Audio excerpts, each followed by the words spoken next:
Good morning students. চলো আজকের ক্লাসটি শুরু করা যাক। তবে তার আগে তোমাদের আগের দিনের হোমওয়ার্ক এর কোশ্চেনের সঠিক উত্তরটি তোমরা জেনে নাও।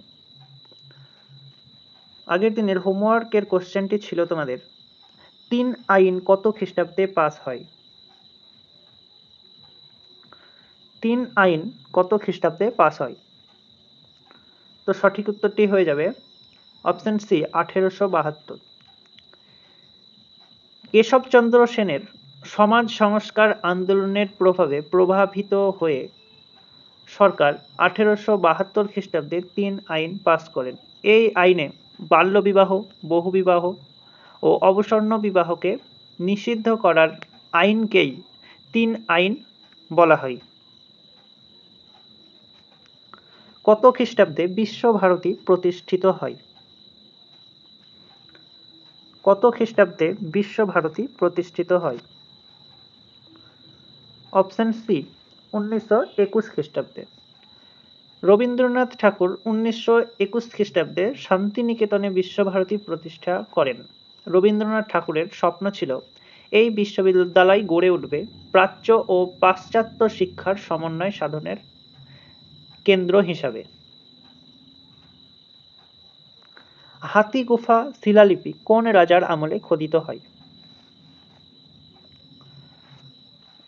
হাতিগুফা শিলালিপি কোন রাজার আমলে খোদিত হয়? Option D খরবেল। মৌর্য পরবর্তী যুগে কলিঙ্গের চেতবংশ হিসাবে প্রভাবশালী হয়ে ওঠে। এই বংশের শ্রেষ্ঠ রাজা ছিলেন খরবেল। খরবেল ছিলেন একাধারে যোদ্ধা ও সুশাসক। তিনি শিল্পেরও পৃষ্ঠপোষক ছিলেন। তার আমলে সর্বশ্রেষ্ঠ শিল্পকীর্তি নাম হল উদয়গিরি পর্বত খোদিত হাতিগুফা শিলালিপি। এই শিলালিপিতে খরবেলকে শান্তি ও সমৃদ্ধির ধারক ও ধর্মরাজা বলে অভিহিত করা হয়েছে। এছাড়াও কিছু লিপি বা প্রশস্তি জেনে নাও, যেমন সারনাথ কে করেছিলেন? রাজা অশোক। ঘুনাই লিপি রাজা অশোক। দিল্লি ও শিবালিক প্রশস্তি রাজা অশোক। দেবপাল করেছিলেন খলিমপুর শিলালিপি এবং দ্বিতীয় পুলকেশী লিখেছিলেন আইনহোল শিলালিপি। রামমোহন রায়কে কে রাজা উপাধি দেন? রামমোহন রায়কে কে রাজা উপাধি দেন? অপশন বি মুঘল সম্রাট দ্বিতীয় আকবর শাহ। কত খ্রিস্টাব্দে? 1830 খ্রিস্টাব্দে 19শে নভেম্বর রামমোহন রায়কে রাজা উপাধি দেন। দিয়ে কোথায় পাঠিয়েছিলেন? বিলাতে পাঠিয়েছিলেন। দ্বিতীয় আকবর শাহের বৃত্তি হ্রাস পাওয়ায় তিনি ইংল্যান্ডের বোর্ড অব কন্ট্রোলের কাছে আবেদন জানানোর জন্য রামমোহনকে দূত হিসাবে সেখানে পাঠিয়েছিলেন। কোন ব্রিটিশ শাসকের আমলে বঙ্গভঙ্গ আন্দোলন হয়েছিল? কোন ব্রিটিশ শাসকের আমলে বঙ্গভঙ্গ আন্দোলন হয়েছিল? Option D Lord Curzon. British viceroy Lord কার্জনের আমলেই বঙ্গভঙ্গ আন্দোলন হয়েছিল।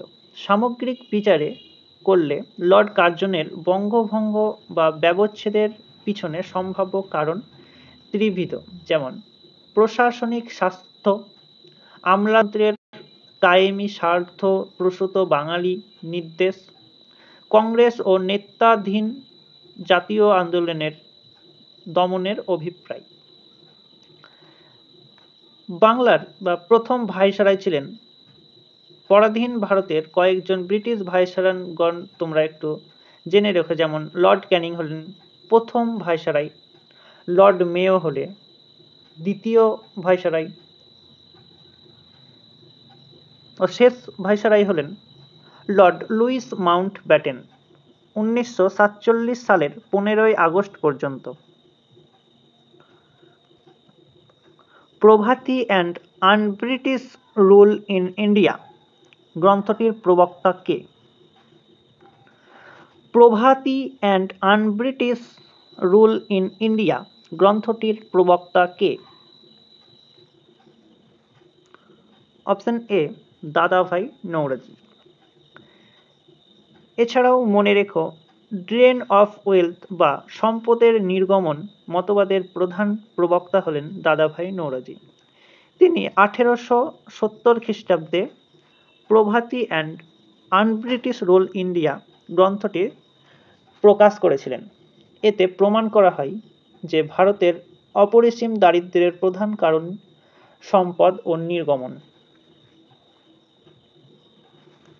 পাট্টা ও কাবুলিয়াত কে প্রবর্তন করেন? কাবুলিয়াত কে প্রবর্তন করেন? Option D Sher Shah সূরি।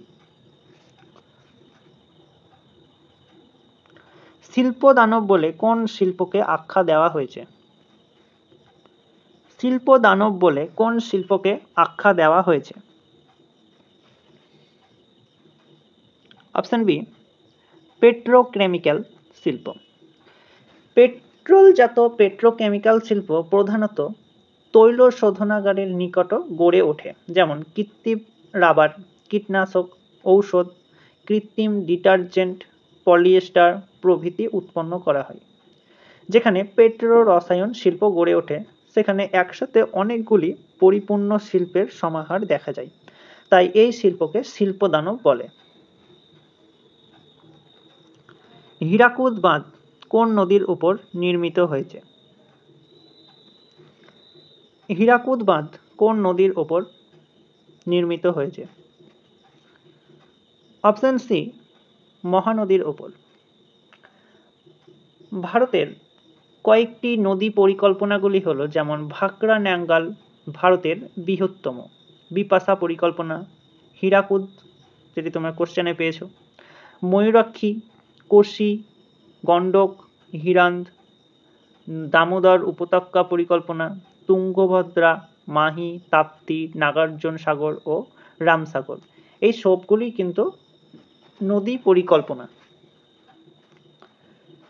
কোনটি কোন রাজ্যে বা কোথায় অবস্থিত সেটি তোমরা একটু ভালো করে পড়ে নেবে। বেশিরভাগ অ্যান্সার কিন্তু কোথায় অবস্থিত সেখান থেকেই আসে। এই নিয়ে তোমাদের একটি ক্লাস আমি করিয়ে দেব আলাদা করে। ভারতে মোট বৃষ্টিপাতের কত শতাংশ মৌসুমী বায়ুর ফলে হয়? ভারতে মোট বৃষ্টিপাতের কত শতাংশ মৌসুমী বায়ুর ফলে হয়? Option C 90%। বার্ষিক বৃষ্টিপাতের 90%ই হয় মৌসুমীর আগমনে ও প্রত্যাগমনের দ্বারা। গ্রীষ্মকাল আর্দ্র ও শীতকাল শুষ্ক। মৌসুমী বায়ুর আগমন ও প্রত্যাগমন দিক দিয়ে জলবায়ুতে 4টি ঋতু দেখা যায়, যেমন গ্রীষ্ম, বর্ষা, শরৎ, শীত পরিলক্ষিত হয় ও অনিশ্চিত অসমভাবে বণ্টিত হয়। ভারতের বোকারো লৌহ ইস্পাত কেন্দ্র কত খ্রিস্টাব্দে গড়ে উঠেছিল? এটি তোমাদের হোমওয়ার্কের জন্য দেওয়া হলো, তোমরা অবশ্যই কমেন্টের মাধ্যমে সঠিক অ্যান্সারটি জানাও। তো দেখা হচ্ছে নেক্সট ক্লাসে। আজ এই পর্যন্তই। সবাই ভালো থেকো, সুস্থ থেকো।